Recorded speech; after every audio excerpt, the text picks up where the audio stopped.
My dad would often say that Spock was the outsider, and this is why I think a lot of people identify with Spock. My dad would say to me, "Look, Spock is the only, member of the core crew of the Enterprise who's from a different planet." Yes, there are people of different ethnicities, different races, different countries on the bridge. Spock is the only one from a different planet, and it paralleled his life being an outsider in Boston. His whole life was oriented towards how can I become a member of society at large? How can I get out of here? What can I contribute and offer the best that I have to offer as an artist? That is Spock right down the line. He said that is Spock's whole objective is quite simple. How do I give the best that I have to this group of people who are on this 5-year mission? Hello, my name is Adam Nimoy. I'm the author of a new memoir entitled The Most Human, Reconciling with My Father, Leonard Nimoy. And this is Trek Untold.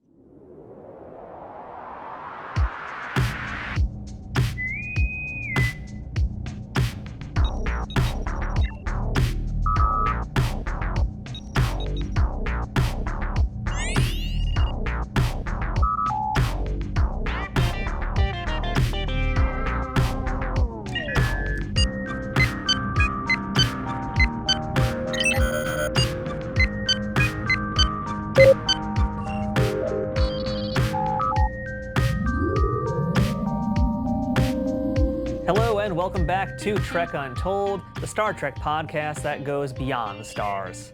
I am your host, Matthew Kaplowitz.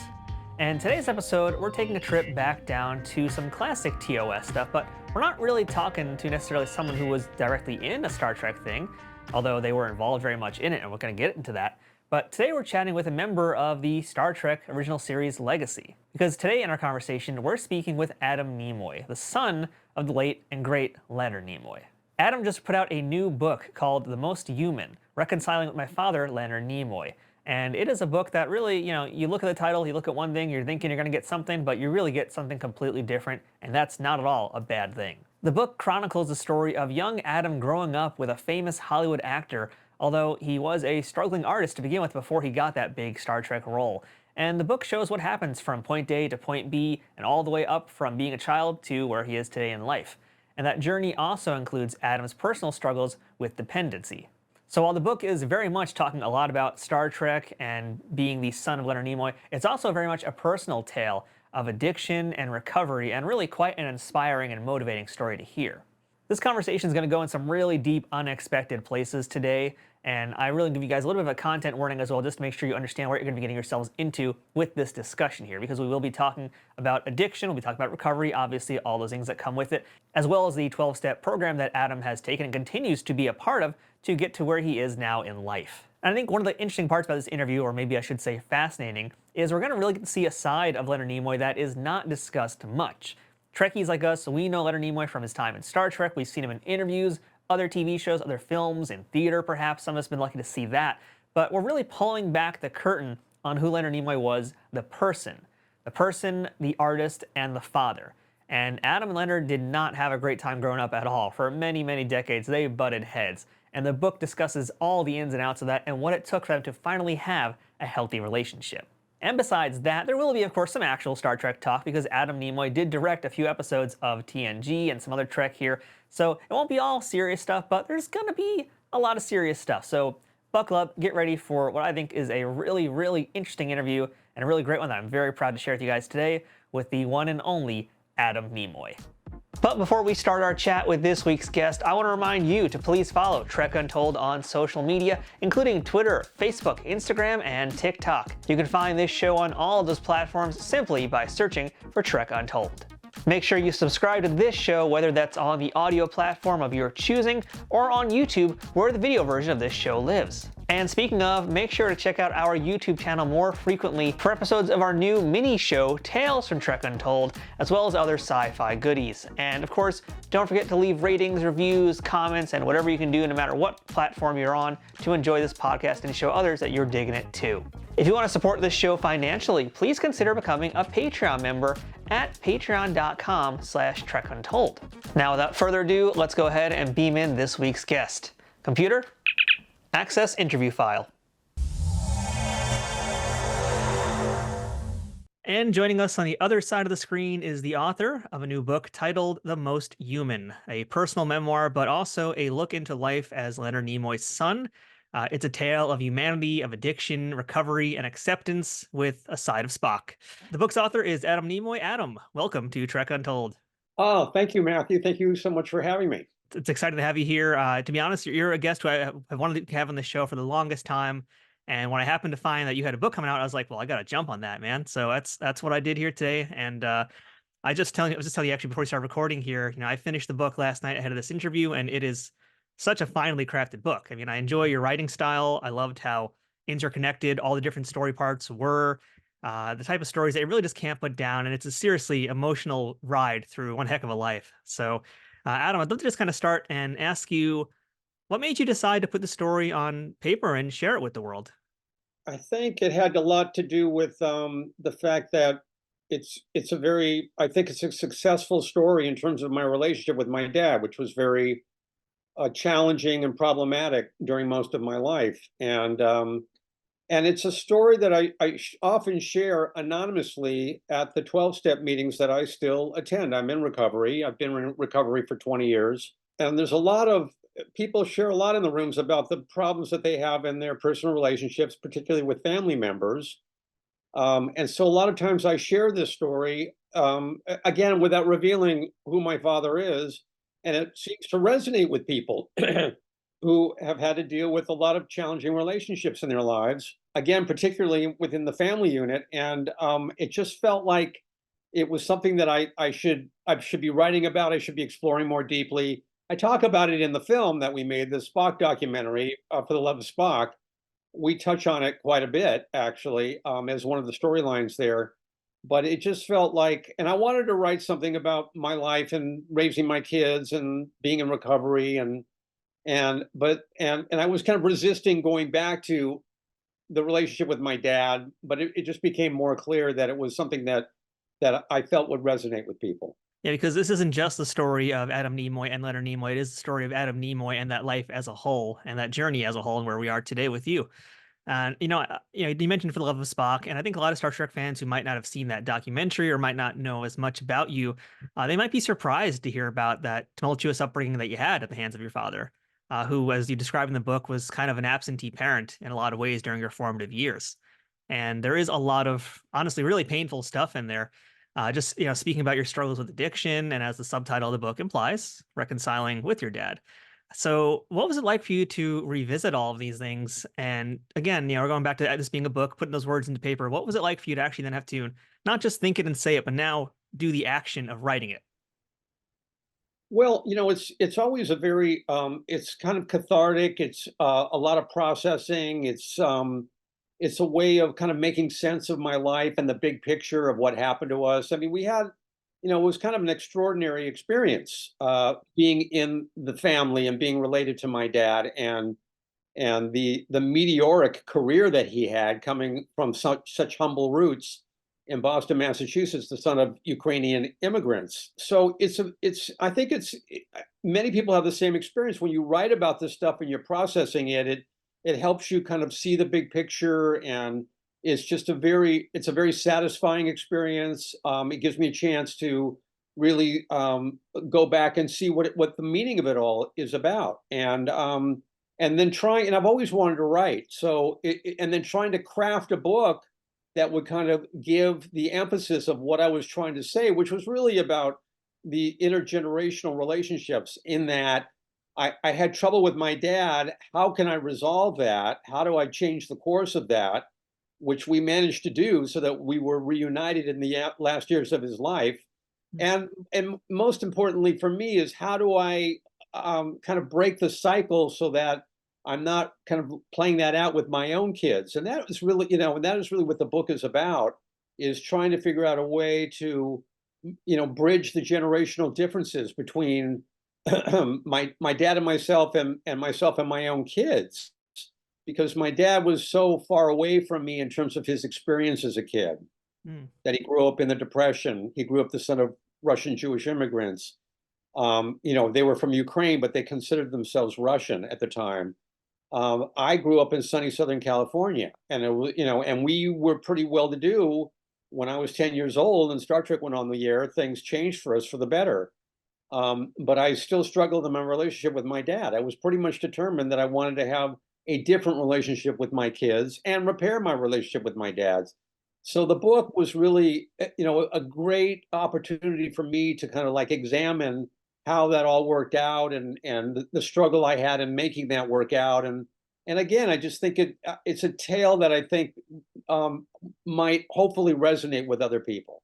Believe it or not, Adam, on this podcast, we actually talk a lot about generational trauma. And I know it's a Star Trek podcast, and you might not think it fits, but we talk to a lot of folks who have had that kind of life, and then we've had a few guests on the show who did come from famous parents, and they had to kind of work through this trauma later on in life as an adult to become the person that they are today. And a term that I hear a lot now is a lot of adults will be reparenting themselves, especially as they're bringing up new kids. And you talk a lot about that in the book. So I'd love if you can kind of tell our readers a little bit about essentially what it was like to have to reparent, because you have a foundation with your mother, but still, I mean, you didn't really quite know what it was like to have a father figure until much later on in your adult life. Well, yeah, I mean, yeah, I had to do a lot of work in recovery, a lot of work in therapy. I mean, I'm lucky that my mother was very loving and connected to me when I was a kid. And her parents, who moved to LA, were there for us, my sister and I. They were very loving, very warm, very affectionate. My dad was had a lot more trouble with that kind of parenting, and that was the challenge of growing up with him. And it was very awkward when I was a kid because I just had trouble connecting to him. We just didn't know what to say to each other. And then as I grew older and I kind of fell into this addiction to marijuana, and my dad fell deeper into his alcoholism, the awkwardness morphed into more conflict with him. So I think it's like I had a good parent, so I wasn't just parenting myself, and it wasn't as traumatic as some people experience, frankly. I mean, I consider myself very lucky. But the fact is that particularly later on in life with my mother, I had to be more of a parent. We did switch roles with her because she did take good care of me when I was a kid. But then I needed to take care of her when later in life for her, I needed to be more of a caretaker for her. And I think that was a role that I struggled with, quite frankly, for a while, accepting her for the type of life that she decided she wanted to lead the last years of her life. And this is explored very deeply in the book, about some of my conflict with my mother. And it was, a part of my own recovery that I just had to finally figure out that I really I had to parent my mother, at that point in time, that she needed that kind of caretaking. And it was something that I ultimately finally just kind of accepted because of the fact that she had done so much to take care of me when I was younger. So, in terms of reparenting, I just, the real struggle for me, or the real kind of benefits of it all, is how do I take care of my kids? I was able to take care of myself. I had plenty of therapy. I had plenty of recovery. And I was able to work through a lot of the issues that I had with my parents, with my dad in particular. The issue for me in the book is, how do I parent my own children? That is the key. And sometimes it's a struggle, particularly when you have teenagers. It's really challenging. But I think, as we moved along in the book, I think that I managed to circumnavigate that. I mean, I did, this is the thing that, Matthew, for me, is like it's a matter of modeling. My dad was not really a great parental figure when I was younger. But again, after we reconciled, he was the dad I needed him to be later on in life when I was suffering through some personal tragedy. Yeah. I mean, that's to give him the credit that's due. That by accepting him and letting go of some of the resentment I had about the way we had conflict and the way I was raised by him as a teenager and later, and letting go of all that and not just not dealing with conflict with him, that it gave him the space to become the parent that I really needed him to be later in life. Yeah, one of the themes in the book that we see brought up a lot too is the duality of your childhood, as you put it, which is where you have this father whose work you're so proud of, but the actual human being who you live with is just so disinterested in you. And again, we were talking about a little while ago about finding meaning in what was going on there. So When you came up to that part, because it is such a big theme in this book, did you explore more of like why you felt that way, why you felt like that you could worship this man as this person, but he's completely different, and your reaction to him is completely different when he's in this other home setting? Yeah, that's a really good question, Matthew. Thank you for bringing that issue up because the fact of the matter is, uh, look, in the memoir, I do spill some blood on the page. I do talk about some of the difficult things that happened with my dad. But I have to be careful in that, he is beloved by millions of fans all over the world. And the fact of the matter is, and I try to kind of like couch my feelings towards some of my conflicted feelings about him in the context of the fact that I was always proud of him and supported what he did, and that his success, particularly in TV and sci-fi, was something that he and I could bond over and really connect with each other about. I was always, I do that right away. This is not a book. It's not a tell-all. It is not Mommy Dearest. It is not Payback. It's what I think is. I try to be an honest and fair portrayal, and the way that I kind of couch my conflicted feelings with him is to, on the one hand, say repeatedly, I was always proud of the guy, and I always showed up for him willingly so, not even begrudgingly. I mean, I was glad to do it for him because I was myself amazed by what he had accomplished. And I am, and I love Spock just like all those millions of fans. And I also talk about the fact that a lot of the trouble I had with him early on, I have to give him a little bit of a pass on because his own parents were that way.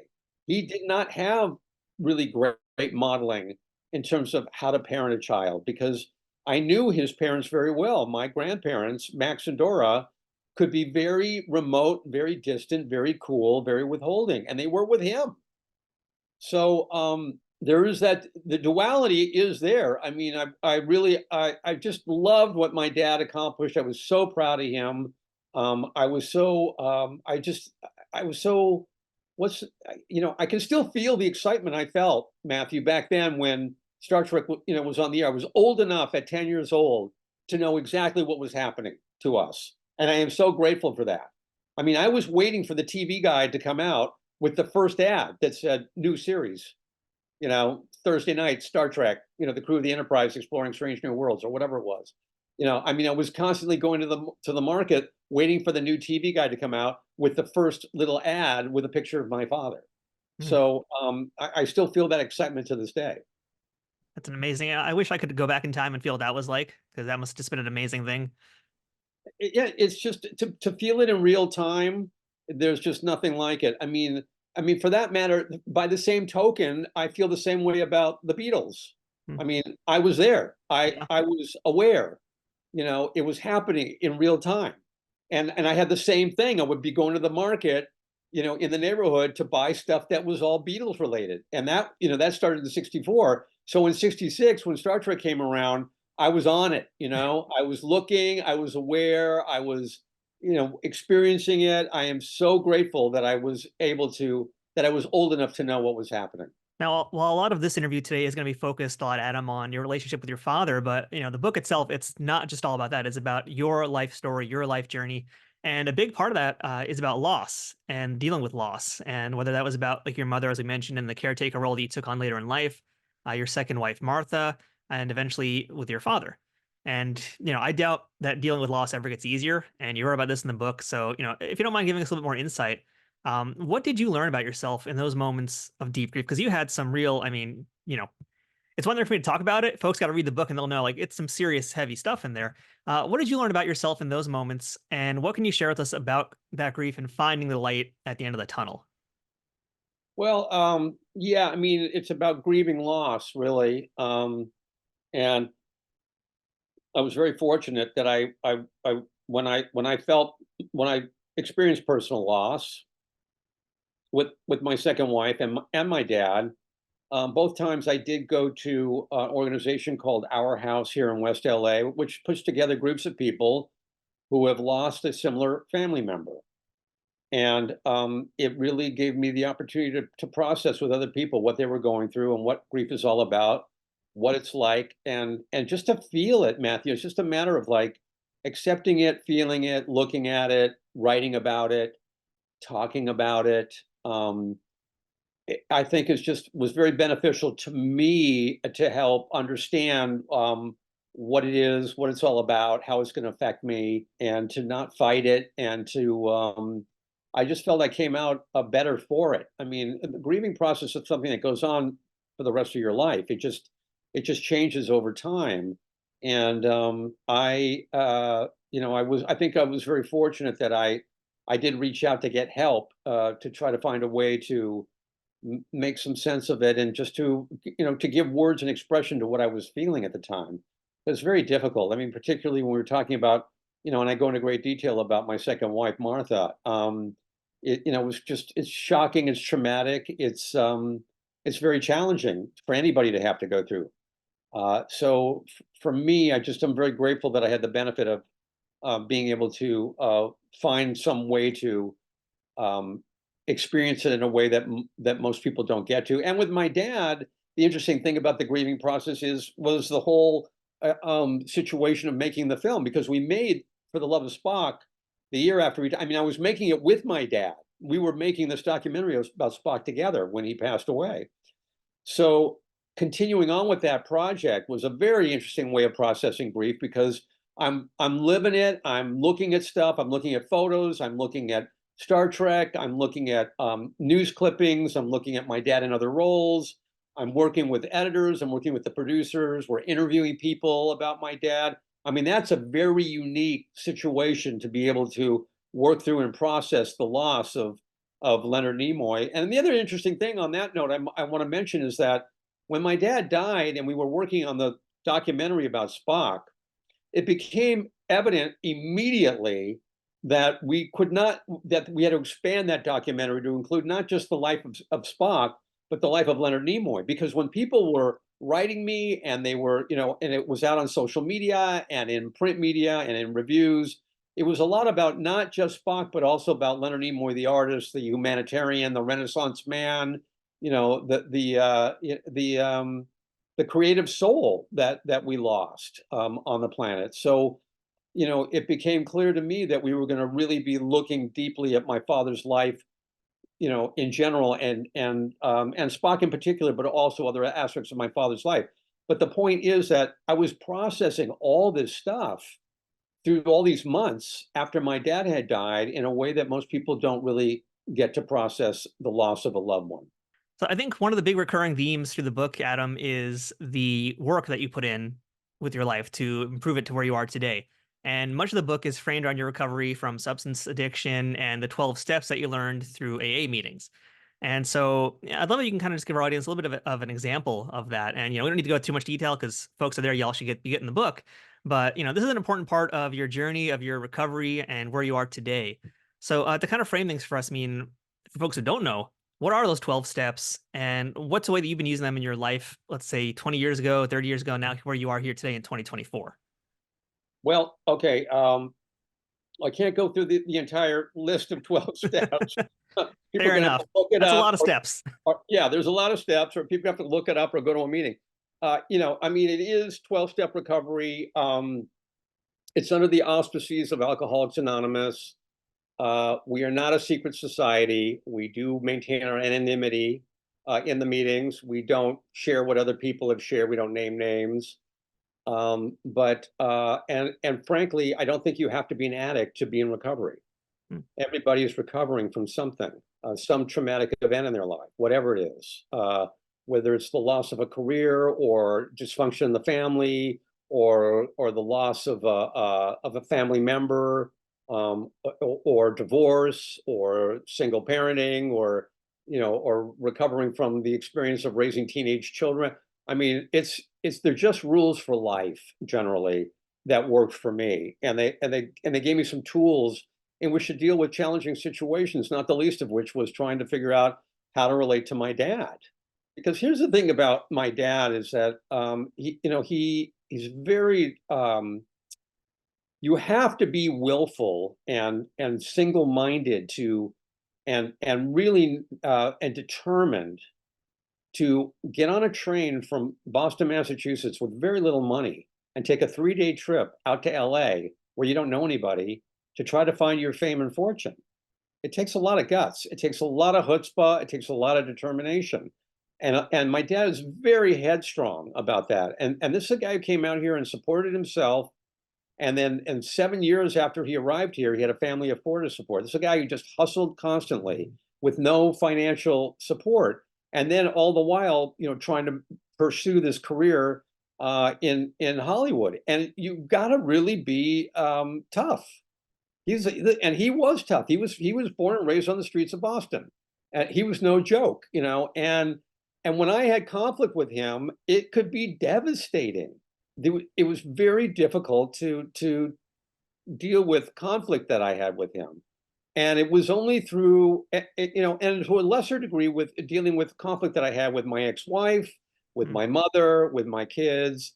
But it was only through learning some of the tools of 12-step recovery that I was able to find a way to maneuver through all that. And a lot of it just has to do with patience, tolerance, and acceptance, and love and kindness. And that's just it. There's really a saying in recovery that you can either be right or you can be happy, but a lot of times you can't have both. And I just had to accept my dad and my mother, for that matter, for who they were. And acceptance doesn't mean approval necessarily. We often say, I also share this, we also often say the serenity prayer at the end of most of our 12-step meetings. God, grant me the serenity. We're looking for serenity in our lives, to accept the things I cannot change, i.e. other people, i.e. my father. I'm never going to change my dad, never. To accept the things I cannot change, the courage to change the things I can, me, and the wisdom to know the difference. And for me, that prayer set out at the end of almost every 12-step meeting is basically, accept them, change me. God, please change me. And change my behavior and change my life, and let me work on myself, and let me keep the focus on myself. And that's what my recovery is really all about. And frankly, I thought I would just be in meetings for a couple of years. I'm your regular, Matthew, I'm your run-of-the-mill pothead. I was not an alcoholic, and I was not a serious drug user. I'm just a pothead.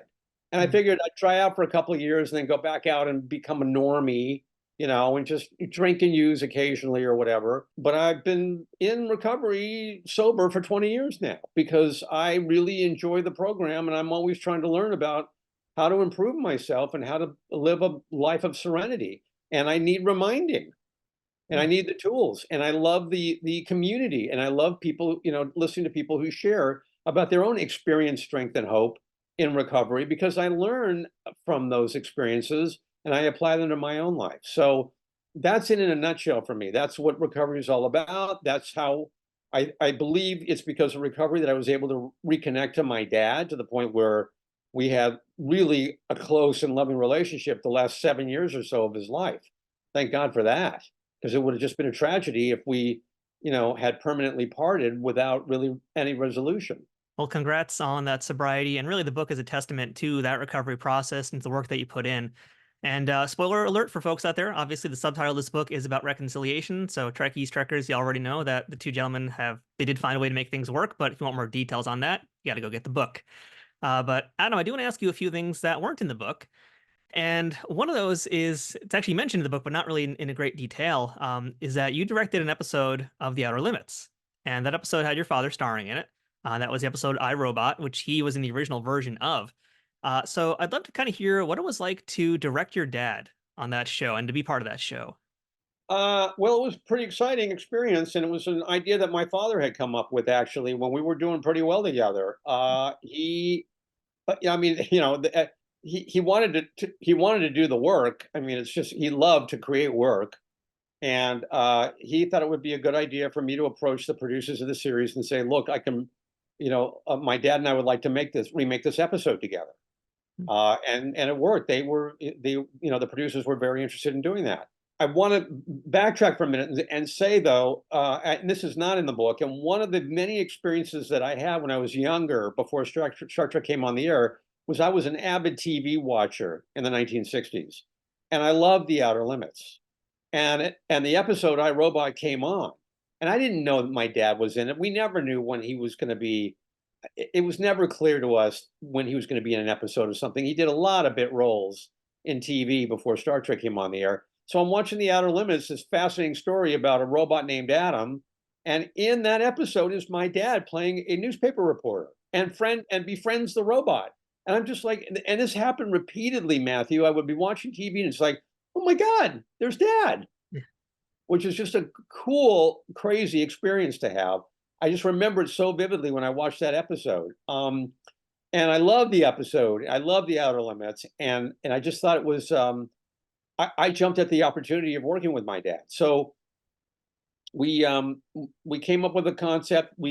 They hired a writer, and he and I flew up to Vancouver. Now it happened when in the middle of some other stuff that Dad was doing, and we managed to schedule him in. It was very difficult timing for him because he was under a lot of pressure to produce other work. I think he was actually producing a series at that time, and he but it was a pleasure working with him, and he gave me a lot of pointers. What I mean, this is I think the third episode of TV I had directed, and I did a lot of work on it, and a lot of work with him during the pre-production process.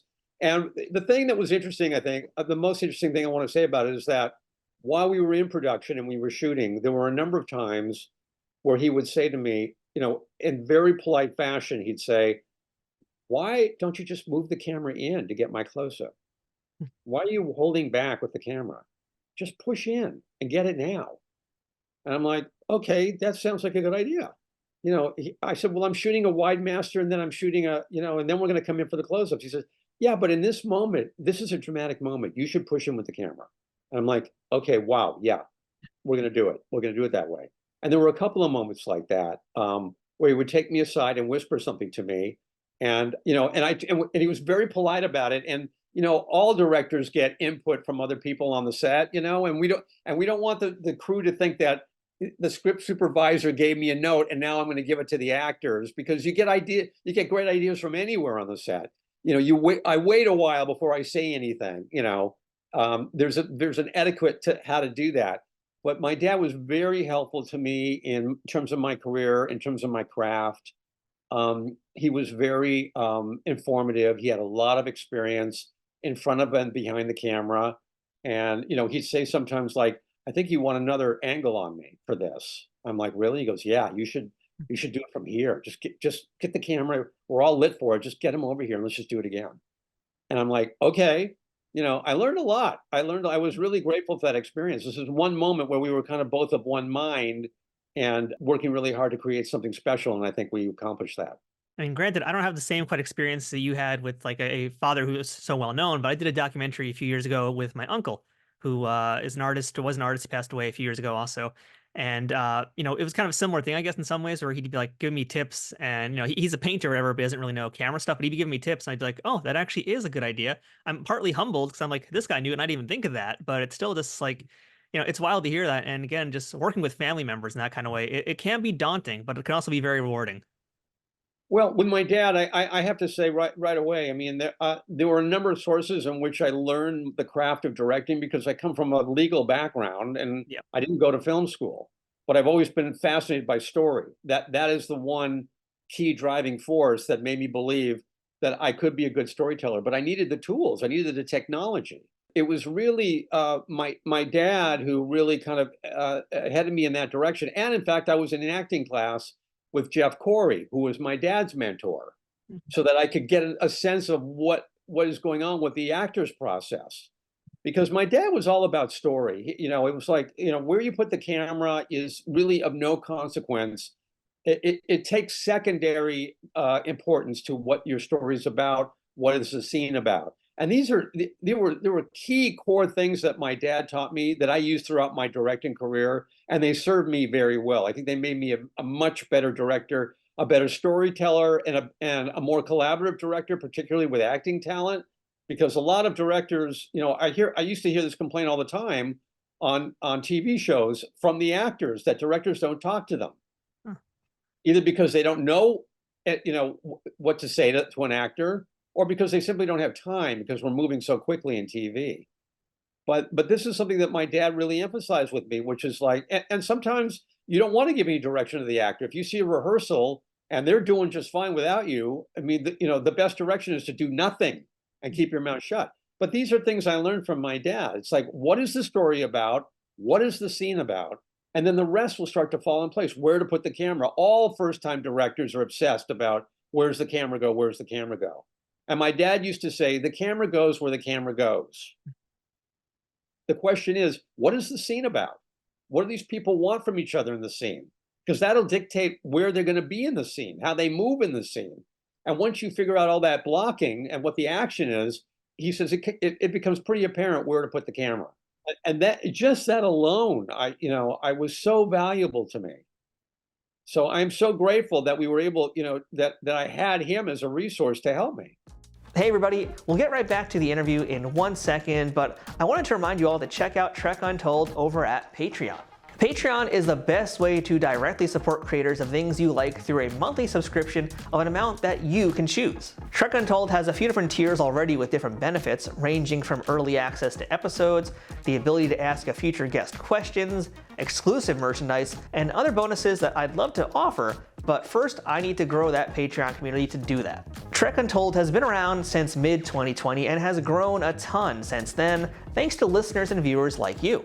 Through a platform like Patreon, you can help me keep improving the quality of each episode and keep bringing you new interviews with folks that make the Star Trek universe what it is. If this community can grow more over on Patreon, I can offer new perks like watch parties, exclusive Trek Untold episodes, being able to directly interact with guests, and other things, but in order to do that, I need to know my audience wants these things. The best way to tell me what you want is by supporting us on Patreon, so please, check us out at patreon.com/TrekUntold today and become a bigger part of the Trek Untold family. And now, back to the interview.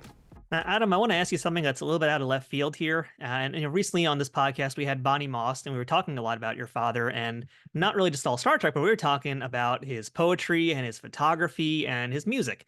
And I asked her this, and I'd like to ask you this as well.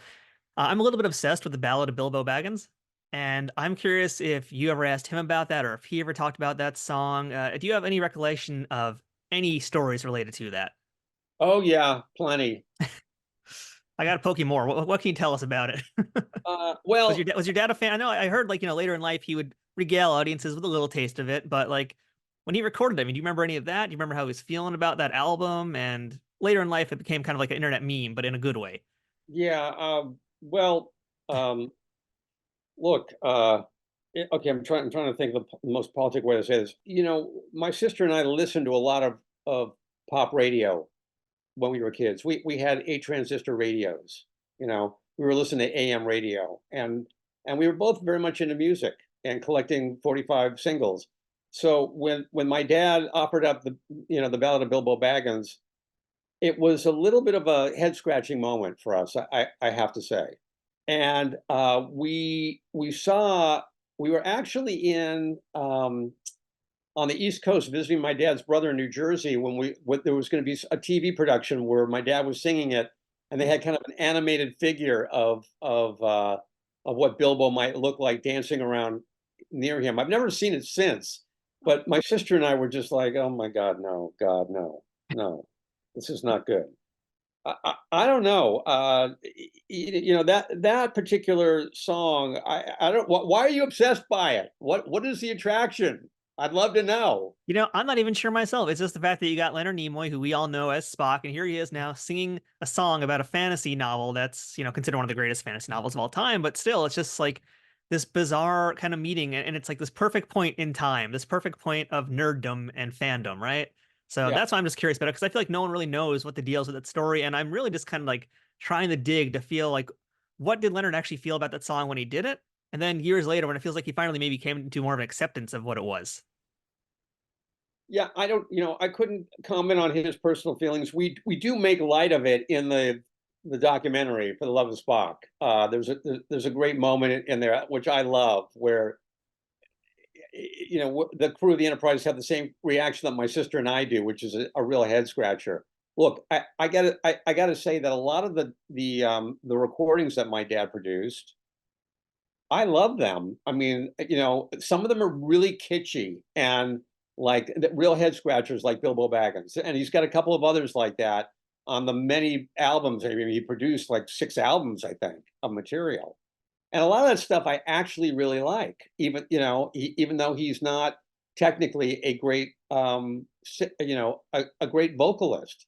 I mean, he was phenomenal in the theater work he did, the musical theater. He was phenomenal, Mm. and I do love a lot of the albums. Bilbo Baggins for me is something I simply don't understand what motivated him to do it, because it's just so odd. It's just an odd piece of kitschy '60s, right up there with Golden Voices. I don't remember that Rhino Records put out,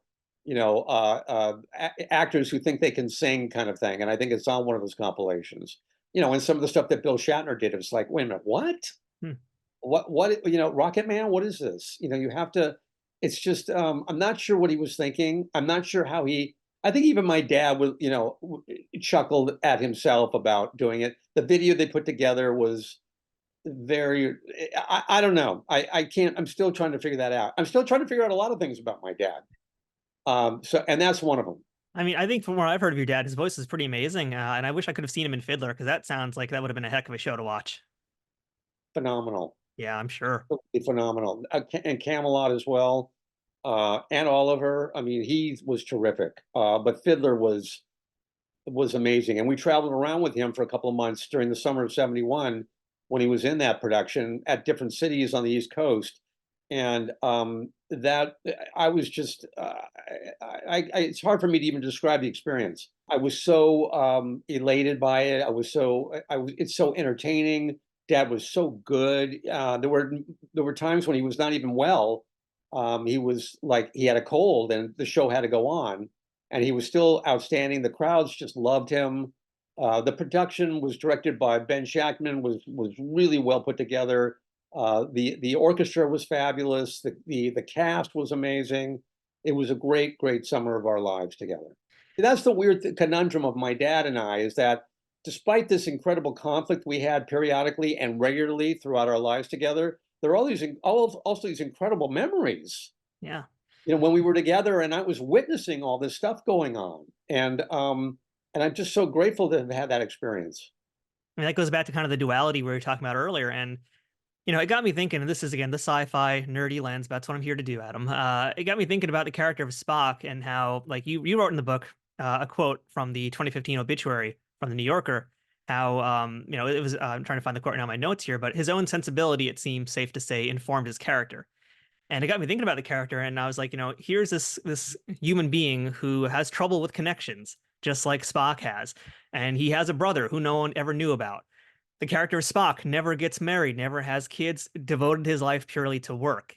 And if I start to break it down in my head and look at it from or try to look at it from the perspective of Adam Nimoy, it's like, my goodness, not only is this guy just playing himself on TV, it's almost like he's playing a different version of himself that over time he did have to work through to get to the point where you and he could have that relationship. I'm not even sure if I have a proper question here in this case. It's just an observation I made about just how really close these two characters, how close Leonard Nimoy was and out to Spock. And it's just wild to me when I look at it from a kind of an outsider's perspective. Yeah, I mean, there's a lot of Leonard and Spock. There's no doubt about it. And yeah, there in terms of the kind of the distance, the difficulty in getting in touch with feelings. In terms of, my dad would often say that Spock was the outsider, and this is why I think a lot of people identify with Spock. Yeah. He was different. My dad would say to me, "Look, Spock is the only member of the core crew of the Enterprise who's from a different planet." Yeah. Yes, there are people of different ethnicities, different races, different countries on the bridge. Spock is the only one from a different planet.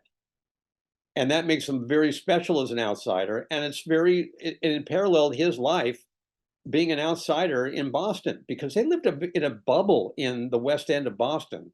It's an immigrant neighborhood. It's Italians, it's Irish, and it's Russian Jews. And he really felt like an outsider, and his whole life was oriented towards, how can I become a member of society at large? How can I get out of here? What can I contribute to the culture of my society? And that's when he said, the only way I'm going to do it is to get the hell out of here. I've got to physically move. And then he got the acting bug when he was very young, and it was either New York or LA. And for whatever reason, he got on a train and traveled across country for 3 days, 18 years old. Yeah. And that was his whole MO. That was his whole arc of his whole life is how can I how can I connect myself with society, the greater society, and offer the best that I have to offer as an artist. That is Spock right down the line. He said that is Spock's whole objective is quite simple. How do I give the best that I have to this group of people who are on this 5-year mission on the Starship Enterprise? How do I become a part of the whole? Even with the understanding that he has some special constraints emotionally, both Leonard and Spock, and that he is half Vulcan, and that they are a different type of being, and that he has control. And again, Dad would say it wasn't that Spock was not emotional or didn't have emotions, but they were in check all the time. He kept them under control.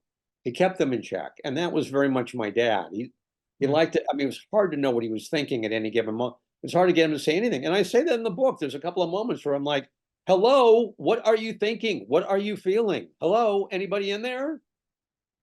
And it was a lot like being with Spock. It was very difficult to get through to him sometimes. And we talk about the fact that my dad would often say it was difficult for him to get out of character when he was at home because the character is so constrained and so inward looking and introverted and distant and in control that it was very difficult for him to get in and out of character even when he was at home. Yeah, I'm trying not to get this interview to be completely super duper heavy, but it's not easy when we're talking about this kind of topic here, and again, the topics that you go through in the book. But to kind of just pull it back for a second into some lighter stuff here, I do want to spend some time talking about your directorial debut in television, which was Star Trek: The Next Generation, and that was the episode Rascals, which is such a fun episode. I'm a big fan of that one. I think I'm a bigger fan of Rascals than I am Ballad of Bilbo Baggins. And I'd love to hear a little bit about working on that episode though, because again, this is the first time you're ever directing TV, and it's friggin' Star Trek, Adam. You got Star Trek Next Generation, and not Yeah. only that, you got a cast of little kids to work with. Yeah, I mean, that's one of the warnings of a director is working with children and working with animals. Is that what Hitchcock said? Yeah. I mean, it can be challenging. My dad, warned me about that. It can be extra challenging. Well, the fact is, look, I had the connection to the production staff at Paramount for The Next Generation. My dad knew Rick Berman and the executive producers on the show. And one of my first jobs after I left the legal practice was to follow Nicholas Meyer around when he was directing Star Trek VI, and they used a lot of sound stages from The Next Generation. They were overlapped. And once we wrapped on Star Trek VI, my dad suggested to me that I go to Rick Berman and say, I'd like to find out more about what The Next Generation is about, how you produce and what directing is like on The Next Generation. And he was kind enough to invite me to start following directors around on that show. And I did for an entire season before he ever thought of giving me a job. And I got to know some of the directors on The Next Generation and what their process was. And I learned a lot. It was a real apprenticeship. That was kind of a precondition before Rick would even think about allowing me to, take on the responsibility of directing an episode. And even then, it was very challenging. I was not sure about everything I was doing. I went through the whole script with my dad in terms of how to break it down and what the scene would be about and what the show was about in general. But it's very hard as a first-time director to, I mean, you can't. It's like one of those things that you just don't know until you're in it. Hmm. What the challenges are, where the pitfalls are, when to hold back, when to defer, when to accommodate, and when to push the envelope a little bit and expand on your own creativity. How to interject. It's a difficult dance with the producers, with the writers, with the actors, with the crew, with the cinematographer. I mean, it's a big learning curve. Yeah. And there are a couple of times, there were some hard lessons for me to learn. There were definitely some hard and fast lessons I learned on The Next Generation. But I think it made me a better director in the long run. I mean, it gets to a point where when you have enough experience and you know what you're doing, that there's a real comfort level that comes with that, but it takes time. And as much studying as I did, and as much storytelling that I've always loved to do, and movie watching and TV watching, and all the UCLA extension classes and private acting class with Jeff Corey, and Leonard Nimoy School of Directing, and directing students, and shooting little films. I mean, all that was great. And The Outer Limits that came immediately after Star Yeah. Trek. The Outer Limits is where I really felt like I'm finally really getting into my own as a director and getting more comfortable with the process and more confident Hmm. in the work I was doing and more competent in the work I was doing. The Next Generation was really kind of like, it's like getting on a fast moving train, Matthew. You were That's thrown into what the it's deep all end about. really quick. Yeah, I mean, you got to learn real fast and get there real fast, because those guys, I'm not even sure which season I came on. It was 3 or 4, or maybe 4 or 5. 6, actually, I believe. 6. Okay, 6 Yeah. seasons of Next Generation. Those people know what they're doing pretty much. And it's a Yeah. real smooth, well-oiled, fast-moving train. And they don't suffer fools lightly. So they were very courteous and kind to me, but I was clearly, in a lot of instances, green, behind the ears and just trying to find my footing. So it's very challenging to come aboard a show like that that's been around for a long time and have seen a lot of people come and go, and they really know what they're doing. There's not much I can really do as a director that's going to be insightful for them or new for them. They know their characters very well. It's the guest cast, and we had a large cast on Rascals, and they were all kids. Yeah. So it's very challenging, but it was. I'm really grateful that I had the opportunity. Yes, there was a nepotistic aspect to that in terms of my relationship to my dad. That is true. But as my daughter and my nephew often say, and they're both in the industry. Hello, are you coming in? No, my cat. It's a good luck sign of this podcast. What's that? That's a good luck sign when a cat or a dog walks into the room when we're doing Oh, this really? Yeah. podcast. Okay. That's always a good sign. Good. My daughter and my nephew, who are both in the business, and they both, I think their connections through my dad were helpful to them, but they both say the same thing. If you don't have the goods, then you're not going to survive. Hmm. I mean, there is in Hollywood, and my dad has confirmed this with me many times. There are people who fail upwards in Hollywood. It does happen. People who don't have skill, talent, or ability, or are just simply not very nice people, you find them in moving up the food chain. There's no doubt about that. But more often than not, in my experience, is that if you don't have the goods, if you don't have the ability, you're just not going to survive no matter who you are.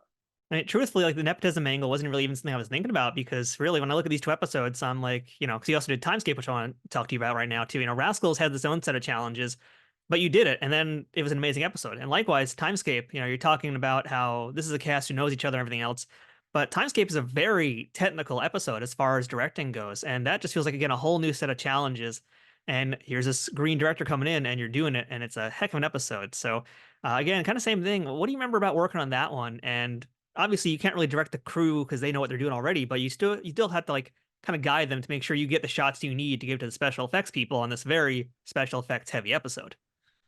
Well, on that, I mean, the key to that is just to learn and defer. I mean, they had a really good special effects team and visual effects team. So those guys knew what they were doing. I didn't know what I was doing.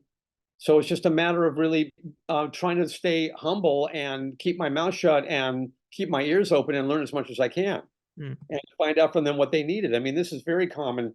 Excuse me, on sets when we need the help of professionals who are handling these kind of things. I'm very differential. Whatever you need, tell me what you need and how to do it, and I'm happy to give it to them. So there's very little input I would have necessarily in those situations. It's just a really big learning curve. Now it happens that Timescape was an episode that occurred near the end of that 6th season, and when you're at the end of a season on any TV shows, and this is the old model. I mean, I'm not sure that many shows follow this anymore. It's like a 22, 24 episode season. That's a killer season. That Yeah. just wreaks havoc on you, on you physically, on you emotionally, on your personal life, on your relationships. It's really difficult. And when you get near the end of the season, people are tired. And when people get tired, things get rough. And that happened occasionally, and I had to be much more careful. And I learned a lot. I mean, it's really good when whatever doesn't kill you makes you stronger is the truth. And I had to learn a lot about how to handle very difficult situations, a lot of touch and go situations on that episode because the crew is tired, and you can't push that hard, and you got to be careful not to make too many mistakes because where they were tolerant with me earlier on in the season when I was a new director, it wasn't so much the case when we came back at the end of the season. And I'm still kind of a green director finding my way. So much more challenging episode for me and a real eye opener in terms of how rough it can really be on set. And it wasn't like a complete anomaly. I mean, that situation occurred in my directing career periodically throughout my career where I would get a tired crew, or there would be some dysfunction on the set, or a troublesome cast, or people were not getting along, or producers who were not easy to work with. I mean, you always have these challenges. There's always some challenge like that on every show. So it was really good eye opener and learning experience. And then there's some shows that I've been on where everybody's collaborating, everybody's on the same page, everybody's working to help you, everybody's got the same energy, everybody's excited, Hmm. and you're just cranking out a great show and you have a great time. That does happen too. So, Adam, there's one thing that I admittedly wish there was a little bit more of in the book, and that would be touching more on the infamous or famous, perhaps we'll call it the Shatner and Nimoy feud. And I don't really know if even calling it a feud is the right way to describe it, but I know that they had a lot of ups and downs in their relationship. So, do you have any insight on where that stemmed from, and what was it like between them towards the end of your father's life? Well, it's a really good question, and I really appreciate you asking that. Spock, okay, cool it, cool it. Okay, I'm so sorry about that. Uh, I just have to make light of these things, man. I mean, sometimes it's just, you It's know, like very Monty Python-esque right now. This interview just turned into like a Monty Python animation with a paper Spock popping up on the bottom yeah, of the I know, screen. I know. I mean, I just love that. It's just, I can't help it. I just occasionally I just have to do it. That's what my dad would do. Yeah, that's what Bonnie Moss said he would respond as well, same way. That's what my dad would do. Look, the situation with Bill and Leonard, we talk about this a little bit in For the Love of Spock, and there's a competition between two guys, both ambitious guys with egos. Uh, it is the captain's show. Bill Shatner is the star of the show, and we have a character, a supporting character, or a co-starring character who's very popular in the show. And so it creates a little tension, a little competition. There's also tension and competition with Gene Roddenberry, and Leonard, as I say, is a very headstrong kind of guy. And all these guys are knocking heads, but I think they were really in it for the objective was always the same, which was to create a good show and to give their best. And I would often say to my dad, you had a lot of conflict with Bill on the show.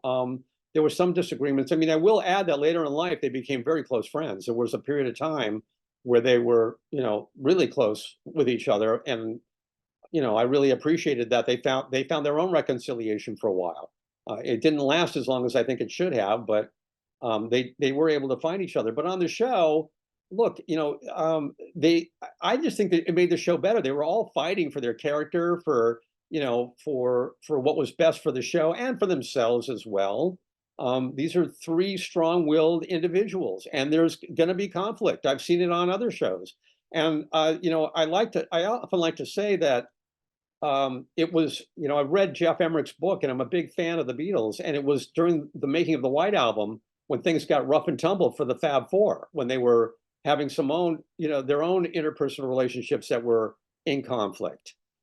The fact of the matter is, the White Album is a masterpiece, pure and simple, despite all of that. Yeah. And I think it's not too far of a stretch to say the same may be true of what happened on Star Trek. And I would ask my dad, um, how is it that if you had so much conflict with Gene and with Bill in particular, that you guys are so great on camera? You're just amazing on camera. The chemistry is amazing. And my dad would say simply, "We were professionals." Hmm. That was his answer. We were professionals. And when the camera was rolling, we knew exactly what we needed to do. And so it's no secret about the competition and some of the conflict, but the show certainly didn't suffer because of it. Absolutely, very true. Now, I interviewed Bonnie Moss on this podcast, as we mentioned not too long ago, and we discussed a little bit about what she knew about the final days of Leonard's life. And one of the things that we talked about was the final tweet that he wrote, which I want to read right now to folks who might not be familiar with it. The final tweet that was posted was, "A life is like a garden. Perfect moments can be had, but not preserved, except in memory. Live long and prosper." And this was essentially a small piece of a poem he'd written decades earlier. And my question about that is, when your father tweeted that, how aware do you think he was of his own mortality in that moment? Like, was he curating what he felt was going to be like the perfect send off, knowing that these would be his last words to the public? Well, I can't. I don't know for sure because I wasn't there, wasn't talking to him about it. But he was aware of his own mortality, that's for sure. So it Hmm. wouldn't surprise me if he thought this is going to be the last tweet. That is quite possible. I mean, I talk about in the book the fact that it was in November, December. We lost him in 2015, so it was in 2014 when he was talking about the fact that he had been offered another role in one of the Star Trek films and for the following spring, and he turned it down because he didn't think he was going to be around in the following spring. Yeah. And then he recanted that because he was having a bad day. But the fact of the matter was, when the following spring came around, that's when he passed away. So I think he knew. I mean, he had COPD. I mean, he knew. He was struggling, and that was a surprise to me. Also, it discussed in more detail in the book about how all that went down. Okay, if this is good luck, hello, this is the good luck. Ah, hello. What's that cat's name? Sally, she's the one who came in the room. Hello, you're on a podcast, Sally. Yeah, I mean, I talk about in the book the fact that he had COPD, and COPD is chronic obstructive pulmonary disease, due completely due to the fact that he smoked cigarettes for 30 years, Hmm. and he was running out of breath. And it's amazing that he dodged the bullet and never had lung cancer. That is, I, I, I mean, it's hard to understand how that could happen. But he was really lucky in that respect. But it finally caught up with him. So I think the tweet is something that he was probably. It may have been a conscious decision on his part to make it his last tweet. I mean, it's been many years since Leonard Nimoy has passed away, and so much of your life is intertwined with your father's. And in ways, like again, right now you're still telling his story to the masses, letting all of us Trekkies know about him and other parts of him through the documentary that you did. So, to still have so much of your life tied to this man, does this make the loss feel any greater? Does it fill the hole anymore? And what's it like to still continue to give so much of your life to this person? Well, I mean, it's a good question, Matthew, because I'm not sure how much more I will be giving of that. I mean, this may be the last chapter for me. I don't know, but you have to understand from my perspective, and it's a really good question. It's not just his life. It's my story too. The story of Leonard and Star Trek is, in a small way, also my story because I was there. I witnessed it. I experienced it, and it is a part of my life. So I it's not just the Leonard Nimoy story. It is my story. Uh, Look, I'm a writer. I love writing. I want to continue writing. There may be more to tell about my relationship with my dad. I don't know. I may want to work in another medium to tell that story. I don't know. My feeling is in terms of writing about it, in terms of in publishing, this might be the last chapter for that, the first and last chapter. Not really the first because I have published other short stories in another book based on my relationship with him. I mean, it's the defining relationship of my life. Yeah. So I mean, it is my story, and working through my relationship with my dad is kind of like a defining moment in my life. So it's kind of hard for me to separate the two. Hmm. Uh, but I have other interests though and other things that I want to be pursuing, and I will continue to do that. But it's still, and I don't, it's hard for me sometimes to separate my own experience from what I experienced with my dad. So yeah, that, a part of it is just, like we were saying about the documentary, it wasn't just a story about Mr. Spock, it's the story about Mr. Spock and Leonard Nimoy, because the two are so closely bound to one another. And this is something that my dad carried with him his whole life. I mean, this is the whole trauma that we went through with I Am Not Spock, which he wrote in 1975. Not saying that he didn't like Spock or he wanted to distance himself from Spock, but people kept confusing him with, him with Spock. And he was just trying to clear up the record. I'm really not Spock. I'm Leonard Nimoy, an actor who played a character. But the fact of the matter is, Spock is so much Leonard that they're really inseparable.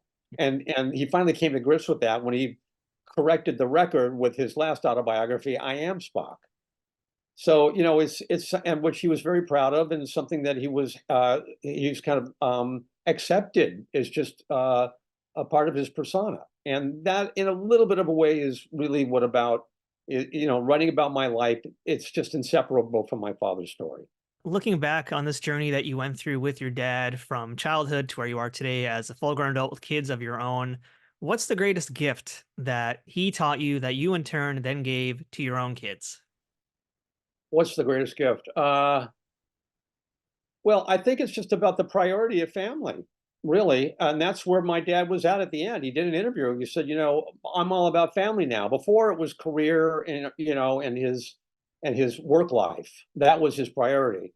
And that was pretty clear, to my sister and myself, that he was just not present as a parent because he was working so hard to keep his career going and maintain his career, you know.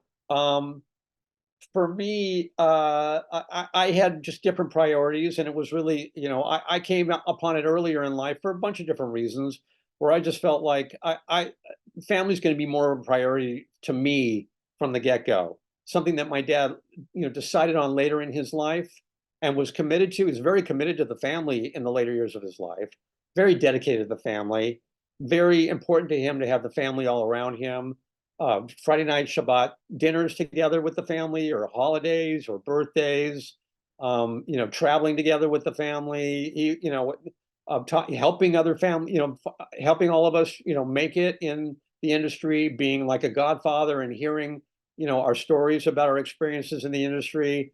That is a lesson that I brought home, and it was something I knew early on in my own life, but it was really kind of reinforced when he figured out what was really going to be important for him, that family really does come first in the end. And I think I've felt that way all my life, but it was really, really significantly reconfirmed when my dad made that own choice for himself.